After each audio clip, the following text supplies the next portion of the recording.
کے حوالے سے ایک بات کر لوں. یہ 10 محرم کا روزہ, رسول اللہ صلی اللہ علیہ وسلم نے ارشاد فرمایا کہ عاشورہ کا روزہ مجھے اللہ کی رحمت سے امید ہے کہ 1 سال کے گناہوں کا کفارہ ہے. تو بڑی فضیلت ہے. رمضان کے بعد سب سے زیادہ فضیلت عاشورہ کے روزے کی ہے, 10 محرم کا روزہ. سمجھ رہے ہیں؟ محرم میں ہمیں شریعت نے کیا کرنے کا حکم دیا ہے, اسلام کیا کہتا ہے؟ پہلی بات, اسلام یہ کہتا ہے کہ محرم میں روزے رکھنا دوسرے مہینوں کی نسبت زیادہ ثواب ہے. رمضان کے بعد تو زیادہ سے زیادہ روزے رکھیں, اور اسپیشلی 10 محرم کا روزہ 1 سال کے گناہوں کا کفارہ ہے, یہ اور زیادہ ثواب ہے. پورے محرم نہیں رکھے جاتے تو کیا کرنا ہے, 10 محرم کا رکھنا ہے.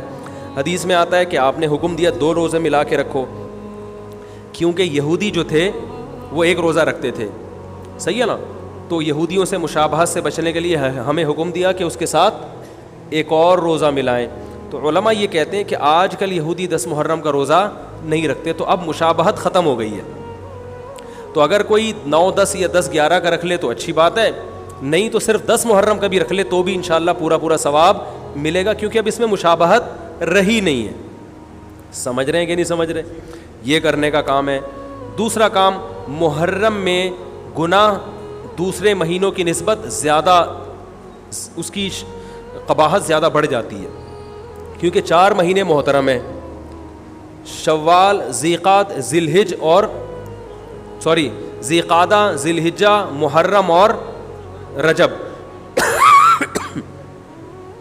یہ 4 مہینے جو ہیں اسلام میں اشہر حرم کہلاتے ہیں. قرآن کہہ رہا ہے فلا تظلموا فیہن انفسکم, ان میں اپنی جانوں پہ ظلم مت کرو. یہ ماتم کرنا بھی تو ظلم ہے نا اپنی جان پہ. تو اللہ نے فرمایا ان 4 مہینوں میں اپنی جان پہ ظلم مت کرو. کسی بھی طرح سے ظلم ہو, جسمانی ظلم ہو, روحانی ظلم ہو. جسمانی ظلم ماتم کر کے بھی ہو سکتا ہے, اور انگاروں پہ چل کے بھی ہو سکتا ہے, اپنے آپ کو پیٹ کے بھی ہو سکتا ہے. روحانی ظلم کیا ہے؟ گناہ کر کا. تو نہ گناہ کرنے کی اجازت, نہ کسی اور طرح سے. عام مہینوں میں بھی ظلم کی اجازت نہیں ہے, نہ اپنے اوپر اور نہ کسی اور پر. تو ان 4 مہینوں میں ظلم کی نوعیت بڑھ جاتی ہے. سمجھ رہے ہیں؟ یہ ایک محرم کی فضیلت ہے اسلام میں. اور تیسری فضیلت جو محرم کی, جو بعض روایات سے ثابت ہے, یعنی جو فضیلت تو نہیں کہیں گے اس کو, جو محرم میں کرنے کا کام ہے, وہ بعض احادیث میں آتا ہے کہ آپ صلی اللہ علیہ وسلم نے ارشاد فرمایا کہ عاشورہ کے دن اپنے اہل و عیال پر دسترخوان کو وسعت دو, اس سے رزق میں برکت ہوتی ہے. لیکن یہ جو حدیث ہے یہ ضعیف ہے, سند کے لحاظ سے پاورفل اور مضبوط نہیں ہے. بعض علماء نے کہا کہ اس کثرت طرق کی وجہ سے حسن کے درجے کو پہنچ گئی ہے. ہمارے ہی بعض اکابر علماء کی رائے ہے, علماء جو بر صغیر کے علماء, بڑے بڑے علماء ہیں, میں نام نہیں ذکر کرتا لیکن بہت بڑی اپر لیول کے علماء ہیں, ان کی رائے یہ ہے کہ یہ ضعیف, اتنی ضعیف نہیں ہے کہ بالکل ہی مسترد کر دی جائے, ٹھیک ہے نا, اور تعدد طرق کی وجہ سے درجہ حسن کو پہنچ گئی ہے.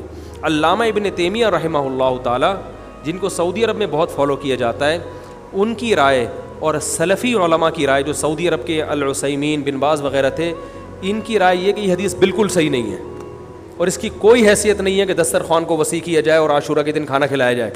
سمجھ رہے کہ نہیں سمجھ رہے؟ لیکن جو دوسری طرف معتدل علماء, معتدل سے مراد میں ان کو برا نہیں کہہ رہا, لیکن وہ انہوں نے حدیث کی جو, اب اگر آپ سندوں کی تحقیق کریں گے تو اس کو بالکل من گھڑت قرار دینا درست نہیں ہے. اگر سندوں کی تحقیق کریں گے تو ایسا معلوم ہوتا ہے کہ علامہ ابن تیمیہ رحمہ اللہ تعالی, جو ہمارے لیے قابل احترام ہے, انہوں نے اس حدیث کو رد کرنے میں تھوڑا مبالغہ سے کام لیا, غلو کیا ہے. ایسا نہیں ہے کہ بالکل ہی اس کی کوئی ویلیو نہیں ہے. تو ضعیف روایتیں ہیں لیکن کثرت طرق کی وجہ سے درجہ حسن کو پہنچ گئی ہیں. سمجھ رہے کہ نہیں سمجھ رہے؟ اس وجہ سے بعض علماء کی رائے, بلکہ جمہور کی رائے یہی ہے کہ محرم میں اگر کوئی اپنے بچوں کو جمع کر کے اچھا کھانا کھلا دیتا ہے 10 محرم کو, اور یہ حلیم شاید یہیں سے نکلا ہے, میں شاید یہیں سے نکلا ہے کہ یوں وہ اچھا کھانا ہو جائے گا, تو وہ کہتے ہیں کوئی حرج نہیں ہے. لیکن ایک بات جو دوسرے علماء کہتے ہیں, جو میری بھی سمجھ میں آتا ہے, بلکہ میں نے پہلے کہیں پڑھا تو نہیں, میرا دماغ اس طرف گیا, لیکن اس کی تائید میں علماء کے فتاوی مل گئے. دیکھو, اگر کوئی حدیث ضعیف ہو یا حسن ہو تو صرف حسن ہونا کافی نہیں ہے, یہ دیکھا جائے گا کہ یہ دوسری صحیح حدیثوں سے ٹکرا تو نہیں رہی ہے. یہ بھی ایک فقہ کا اصول ہے کہ اگر ایک کمزور چیز ہے لیکن وہ طاقتور دلیل سے ٹکرا رہی ہے تو پھر اس کمزور چیز کو بالکل رد کیا جائے گا. تو عاشورہ کے دن روزہ رکھنے کا حکم ہے, یہ بالکل بخاری مسلم کی صحیح حدیث سے ثابت ہے. اور جو کھانا کھلانے والی روایت ہے وہ اس ٹکر کی نہیں, اس کو تو ابن تیمیہ جیسے محقق نے بالکل ہی کالعدم قرار دے دیا, بعض عرب علماء نے بھی بالکل کالعدم قرار دے دیا, اگرچہ ہماری رائے ہے کہ بالکل کالعدم نہیں ہے, لیکن بہرحال اس میں محدثین کا بڑا اختلاف ہوا ہے. جبکہ روزہ رکھنے والی جو روایات ہیں وہ بالکل بے غبار ہیں, ان کو سب صحیح مانتے ہیں. تو کھانا کھلانا اور روزہ جمع بولو بھائی نہیں ہو سکتا, اس لیے کہ اگر وہ روزے کا دن ہے تو کھانے کا دن نہیں ہے, کھانے کا دن ہے تو روزے کا نہیں. ابن تیمیہ رحمہ اللہ تعالیٰ کی رائے یہ ہے کہ بعض لوگوں نے شیعہ کی مخالفت میں غلو کیا ہے. شیعہ نے اس دن کو چونکہ منحوس بنا دیا 10 محرم کو, تو انہوں نے مخالفت میں اس دن کو ایک سیلیبریٹ کرنے کے لیے نا کھانا کھلانے کا حکم دے دیا کہ ہم منحوس نہیں سمجھتے بلکہ اس کا کیا کریں گے اپوزٹ کے کھاؤ اور کھلاؤ. تو انہوں نے کہا یہ بھی غلو ہوا ہے دوسری طرف. بھائی منحوس نہیں ہے, مبارک ہے ہماری نظر میں, لیکن اتنا مبارک کہ اس میں کھانا کھلانا اور یعنی عید والا عنصر کھانا کھلانا تو عید کے دن ہوتا ہے نا, تو عید نہیں ہے بہرحال. تو یہ بھی بڑی جاندار بات, اگرچہ یہ عقلی دلیل ہے مگر یہ ایسی نہیں ہے کہ بالکل اس کو کالعدم قرار دے دیا جائے. تو اب علماء نے دونوں حدیثوں کو تطبیق کی کوشش کی علماء نے کہ بھئی کھانا بھی کھلاؤ اور روزہ بھی رکھو, افطاری میں کھلا دو, سحری اور افطاری میں. تو بات یہ ہے کہ افطاری میں اگر آپ کھلائیں گے تو وہ 11 محرم شروع ہو چکی ہوگی, وہ 10 محرم بولو بھائی نہیں رہے گی.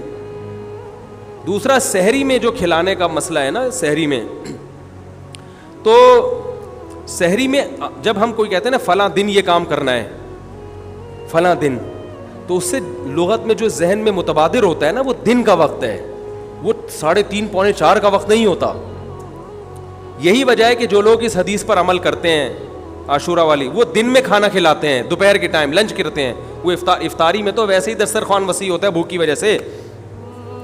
ارے بابا وہ تو ویسے ہی بچوں کو جب روزہ رکھا ہوا ہے تو اچھا کھلاؤ, سحری اچھی کراؤ, اور افطاری وہ تو ویسے ہی بھوک کی وجہ سے رمضان میں دیکھو نا کیسے کھلے دسترخوان ہوتے ہیں. تو میں نے بڑی کوشش کی دونوں حدیثوں کو جمع کریں, لیکن تکلف کے بغیر یہ ممکن نہیں ہے. تو فقہ کا ایک اصول ہے کہ جب کوئی بے غبار صحیح حدیث ہوتی ہے اور اس سے ایک اصول ثابت ہو رہا ہے, تو اس کے مقابلے میں اگر کمزور روایت آئے گی جو اس سے ٹکرا رہی ہوگی, تو اس کمزور روایت کو اگرچہ وہ موضوع من گھڑت نہیں ہے لیکن اس کمزور کو اس صحیح حدیث کی مخالفت کی وجہ سے بولو بھائی رد کر دیا جائے. اس لیے میرا نالائق کا موقف یہ ہے, میں بہت نالائق ہوں, میں اتنی بڑی بڑی باتیں کرتا نہیں ہوں, لیکن ساڑی عقلچ یہ چیز آندھی نہیں ہے کہ بھائی جو روزے کا دن ہے وہ بھوکے پیاسے رہنے کا دن ہے, وہ کھانے کھلانے کا نہیں ہے. افطاری میں تو ویسے ہی کھاؤ بھی کھلاؤ بھی.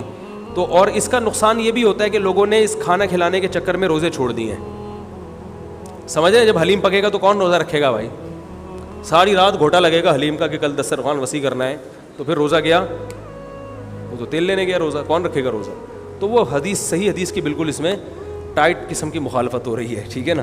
تو نالائق کی رائے, پھر بھی اگر کوئی دوسرے علماء کی رائے کو فالو کرتا ہے تو وہ کھائے بھی کھلائے بھی. میں کہتا ہوں جو مضبوط چیز ہے اس کو لینا چاہیے, جو کمزور چیز ہے اس کو چھوڑ دینا چاہیے. ہمارے حضرت مفتی رشید احمد صاحب رحمہ اللہ ایک بات کہتے تھے کہ جہاں کھانا کھلانے کی حدیث آئے گی نا وہاں مسلمان اس کو لے ہی لے گا.